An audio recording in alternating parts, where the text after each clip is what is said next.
It was supposed to be a normal family hike, an attempt to reconnect and spend time outdoors. My husband Zeke, our 6-year-old daughter Agnes, and I drove to a mountain trail a couple of hours from our home. The weather was perfect, sunny with a cool breeze, and the forest stretched out before us, calm and green. But that sense of peace didn't last long. We had only been hiking for an hour when it happened. One moment, Agnes was running ahead, laughing and calling out about the birds she saw, and the next, she was gone. "Agnes!" I shouted, my voice echoing through the trees. I spun in circles, scanning the path, the trees, and the underbrush, hoping to catch a glimpse of her pink jacket. But there was no sign of her. Panic seized me. Zeke stood a few feet away, looking annoyed rather than concerned. "This is your fault," he snapped. "If you hadn't been so slow, you could have kept an eye on her." His words hit me like a slap. I couldn't believe what I was hearing. Our daughter was missing, and all he could do was blame me. Before I could respond, he turned and began walking back toward the car. "What are you doing?" I shouted. "We have to find her." "You find her," he replied coldly, without turning back. "I'm done." And just like that, he left. I watched in disbelief as he walked away, got in the car, and drove off, leaving me alone in the middle of the forest. For a moment, I was frozen in place. My mind couldn't comprehend what was happening. My husband had just abandoned me, leaving me to find our daughter on my own. Fear and anger welled up inside me, but I couldn't waste any more time. Agnes was out there, lost and possibly in danger. I had to find her. I began running down the path, calling her name over and over. "Agnes! Agnes, where are you?" But my voice seemed to be swallowed by the thick trees. The further I went, the more hopeless it felt. There were no footprints, no sounds of a child playing or crying, just silence. My chest tightened, and I struggled to catch my breath. I had asthma, and the panic was making it worse. I stopped for a moment, leaning against a tree, gasping for air. This was a nightmare. My little girl was missing, and I had no idea where to even begin looking. I couldn't give up. Agnes needed me. I pressed on, deeper into the forest, my eyes scanning every shadow and movement. But the more I searched, the more my mind spiraled. What if she'd wandered off too far? What if she'd fallen? What if something worse had happened? The thoughts raced through my head, each more terrifying than the last. The sun was starting to dip lower in the sky, casting long shadows across the forest floor. I'd been searching for what felt like hours, but there was still no sign of her. Every minute that passed without finding her made my heart pound harder in my chest. Then, out of nowhere, a thought struck me. Zeke. Where was he? He'd left me here, but why? It wasn't like him to be so uncaring, or at least it hadn't been. In the 8 years we'd been married, he'd never been the most attentive husband. But lately, he'd been distant, cold, like a different person entirely. And today, why had he even suggested this hike in the first place? He hated family outings. My legs were shaking, both from exhaustion and fear. I had to sit down, if only for a minute, to think. Something about today felt off, more than just the fact that Agnes was missing. Zeke's behavior wasn't right. His sudden excitement about the hike, his eagerness to get out into the woods, and then how quickly he'd abandoned us, it didn't add up. I checked my phone for the 100th time, praying for a signal, but there was none. Of course, we were too far into the mountains. Frustrated, I shoved it back in my pocket. I'd have to find help the old-fashioned way. I needed to get back to the trailhead. Maybe someone else would be there. As I started to walk back, I noticed something on the ground. A small pine cone. My heart leaped. Agnes loved collecting things like this. Could it be hers? I bent down and picked it up. There was no way to be sure, but it gave me hope. I called out her name again, louder this time, my voice cracking. "Agnes, please answer me!" The minutes dragged on, and every second felt like an eternity. Then suddenly, I heard something, a rustling in the bushes up ahead.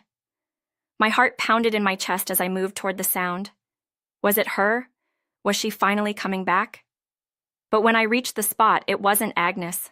It was a woman, standing there alone, her hands tucked into her jacket pockets. She looked to be in her mid-20s, with dark hair and a casual smile that sent a chill down my spine. "You're looking for a little girl, right?" she asked, her voice too calm for the situation. My breath caught in my throat. "Yes, have you seen her?" The woman nodded slowly. "I think I saw her heading toward the parking lot earlier. Maybe you should check there." The parking lot? That didn't make sense. Why would Agnes go back there? And why hadn't Zeke mentioned anything about her heading in that direction? Something was wrong. I could feel it in my gut. The woman's smile didn't reach her eyes, and the way she spoke, it was too casual, too rehearsed. My heart pounded in my chest, but I forced myself to remain calm. "Thank you," I said, turning to leave. I needed to get away from her fast, but as I walked back toward the trail, I could feel her eyes on me, watching my every move. Once I was out of sight, I broke into a run, heading back toward the parking lot. If Agnes had been there, surely Zeke would have found her. But when I reached the clearing, my stomach sank. Zeke wasn't there. No cars were left except ours, and the area was eerily quiet. Panic surged through me again. I called Zeke's phone, but it went straight to voicemail. He wasn't answering. He was gone. I was alone. I took a deep breath, trying to calm myself. I had to think. I needed help, but we were too far out for any reception. My only option was to go back into the woods and keep searching for Agnes on my own. But something about that woman, about Zeke's strange behavior, gnawed at me. Could Zeke have something to do with this? It was a wild thought, but I couldn't shake it. Why else would he suggest this hike out of the blue, only to abandon us? And that woman, who was she? I hadn't seen her before, but there was something familiar about her, something unsettling. I turned and headed back into the woods, my heart racing. Agnes had to be somewhere nearby. I just needed to keep looking, keep calling her name.